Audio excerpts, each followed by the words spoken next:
Video profited కదా ఇక్కడ ఇక్కడికి బయట ఇక్కడ పెట్టిన ఏరియా కదా చెప్పండి ప్రొహిబిటెడ్ ఏరియా కదా ఇది ప్రొహిబిటెడ్ ఏరియా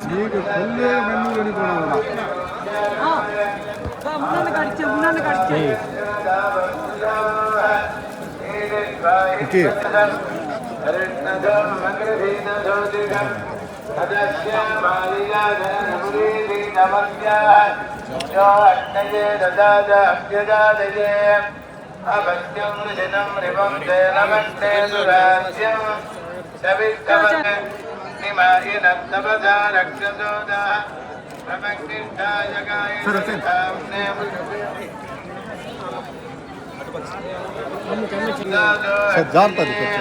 प्रजो अन्ने दमोदवे सुवीरवत्तरति भाजकम् सख्यमाविदा संगोत्तया कन्ननं देवादो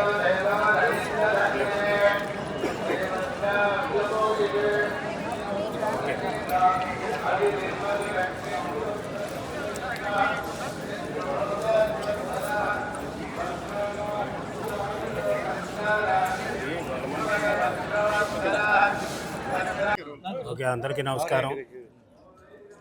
ఈ రోజున స్వామివారిని దర్శించుకోవడానికి అవకాశం వచ్చింది.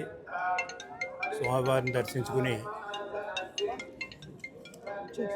అన్ని విధాలుగా ఈ రాష్ట్రాన్ని కాపాడటానికి, రాష్ట్ర ప్రజలు సుఖ సంతోషాలతో జీవించాలని, అదే మా కుటుంబ సభ్యులు కూడా ఏ ఇబ్బంది లేకుండా ఉండాలని కోరుకోవడం జరిగింది. రెండవది వచ్చేటప్పటికి రాజకీయాలు మాట్లాడకూడదు, కానీ రాష్ట్రం కష్టాల్లో ఉంది. ఎంచేతంటే ఇది రాజకీయం కాదు, వాస్తవాలు. రాష్ట్రం కష్టాల్లో ఉంది. అన్ని రకాల క్రైసిస్లు ఉన్నాయి. అంటే ఎకనామిక్ క్రైసిస్ ఉంది, ఫైనాన్షియల్ క్రైసిస్ ఉంది. నిధుల కొరత వల్ల ఈ రాష్ట్రం ఇబ్బంది పడుతూ ఉంది. మరొకవైపు ప్రజల యొక్క సమస్యలు, రాష్ట్ర యొక్క సమస్యలు విపరీతంగా ఉన్నాయి. ప్రజల యొక్క ఆస్పిరేషన్స్ కూడా ఎక్కువగా ఉన్నాయి. అటు ప్రజల యొక్క కష్టాలు తీరాలన్నా, ఇటు ప్రభుత్వం యొక్క ఇబ్బందులు తీరాలన్నప్పుడు కూడా వెంకటేశ్వర స్వామి యొక్క ఆశీర్వచనం చాలా ముఖ్యం. అందుచేత వెంకటేశ్వర స్వామి యొక్క ఆశీర్వచనం తీసుకుంటే ప్రభుత్వం యొక్క కష్టాలు తీరటానికి, కొంతమంది అంటారు గవర్నమెంట్ వచ్చింది కదా ఇమీడియట్గా తీరిపోవాలి. ఇమీడియట్గా తీరే కాదు కష్టాలు. మన కుటుంబ సమస్యలే ఇమీడియట్గా తీర్చుకోలేము కదా, కొంత టైం పడుతుంది. దానికి భగవంతుడి యొక్క ఆశీర్వచనాలు కావాలి. ఏ మతాలు అనేది కాదు, భగవంతుడి యొక్క ఆశీర్వచనాలు కావాలి. అంచేత ఆశీర్వచనం ఉంటే తప్పకుండా అన్నీ కూడా నెరవేరుతాయి. ప్రజలు ఆశించింది నెరవేరుతుంది. అదేవిధంగా ప్రభుత్వం క్రైసిస్లో నుంచి బయటికి రావడానికి కూడా ఒక క్రైసిస్ కాదు, ఎకనామిక్ క్రైసిస్ అంటే ఈనాడు ఆర్థిక వ్యవస్థ చిన్నాభిన్నం అయ్యింది. దాన్ని రికవరీ చేయాలి. అది ప్రభుత్వం యొక్క బాధ్యత. ఒక్క ప్రభుత్వం యొక్క బాధ్యతే కాదు, భగవంతుడి యొక్క ఆశీర్వచనం కూడా కావాలి. అదేవిధంగా రెండవది ఫైనాన్షియల్ క్రైసిస్. ఈనాడు ఖజానా ఖాళీగా ఉంది. కోరికలు అయితే విపరీతంగా ఉన్నాయి. కోరికలు తగ్గట్టు మనకు ఆదాయం వస్తుందంటే ఆదాయం రావడం లేదు.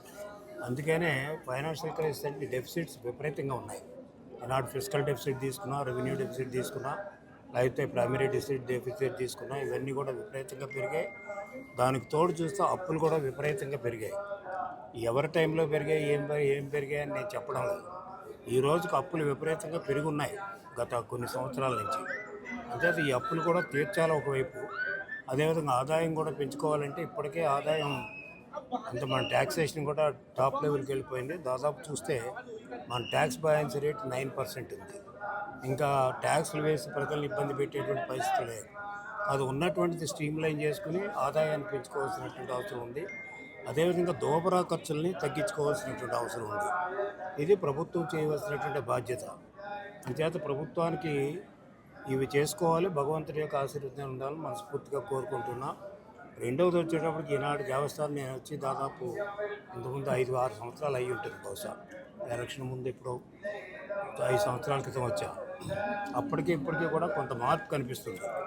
ఎందుచేతంటే ఏదైనా మార్పు రావాలనుకున్నప్పుడు, ఏదైనా రిఫార్మ్ రావాలనుకున్నప్పుడు, ఏదైనా చేంజ్ రావాలనుకున్నప్పుడు అధికారుల యొక్క మనస్తత్వాలు ఉండాలి. ఎందుచేతంటే భక్తితో ఉండాలి అధికారులు. అదేవిధంగా అధికారులకు తగినటువంటి ప్రోత్సాహం ఈ యొక్క బోర్డు ఉండాలి. బోర్డు సభ్యులు కూడా ఆ విధంగానే వచ్చారు. అంచేత బోర్డు సభ్యులు కానీ, అదేవిధంగా జేఈఓ కానీ, అదేవిధంగా ఈఓలు కానీ మంచి ఆఫీసర్లు వచ్చారు కాబట్టి, బోర్డు కూడా కొత్తగా వచ్చింది కాబట్టి వీళ్ళందరి యొక్క బాధ్యత ప్రభుత్వం యొక్క సహాయం తీసుకుంటూ, ప్రజల యొక్క ఆలోచనలు తీసుకుంటూ ఈ దేవస్థానాన్ని మరింత శుభ్రంగా, మరింత ఉన్నత స్థితికి వెళ్ళేటట్టుగా చేయవలసిన బాధ్యత వీళ్ళకు ఉంది. అదేవిధంగా ఏంటంటే పూర్తిగా ప్రజల మీద భారం వేసి ఆదాయాలు సంపాదించుకోవాలనేటువంటిది మంచిది కాదు వ్యవస్థలకి. అంచేత ముఖ్యంగా దేవస్థానం వీలైనంత వరకు కూడా ఫ్రీ సర్వీస్ చేసేటువంటి విధంగానే ఉండాలి. అంచేత ఖర్చులు తగ్గించుకుంటే ఫ్రీ సర్వీస్ చేయడానికి అవకాశం ఉంటుంది. ఆ దిశలో బహుశా నేను ఇప్పుడు ఉన్నటువంటి జేఈఓ కానీ, ఈఓ కానీ, అదేవిధంగా ఈ యొక్క దేవస్థానం బోర్డు కానీ పనిచేస్తారని ఆశిస్తున్నాను.